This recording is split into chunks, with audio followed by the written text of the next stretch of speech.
going to clean this microwave. It looks reasonably clean. I can see finger marks on here. If I don't clean these finger marks off, I'm trying to coat grease with a nano layer. It won't work. So I have to clean it completely. And so we're cleaning with alcohol first.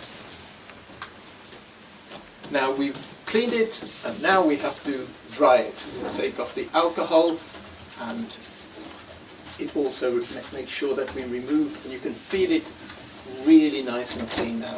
And I can see that where there were finger marks before, they have gone.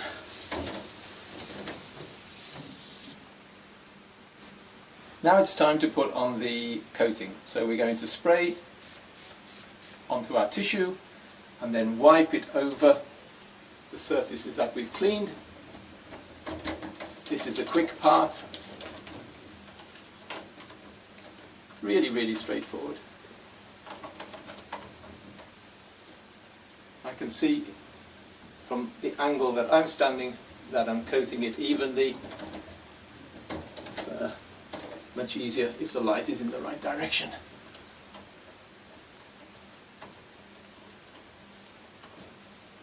And so the coating is now dried for 10 minutes, and it's now time to buff it clean. I can see some little smears here from the coating. Those will disappear in a second. In fact, they've gone immediately.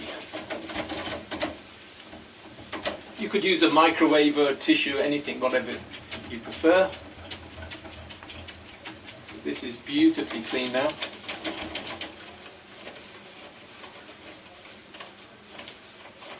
And of course, all of the coatings are naturally biostatic, so that they impede bacterial development,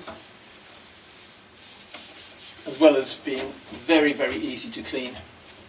And so that looks probably as good as new.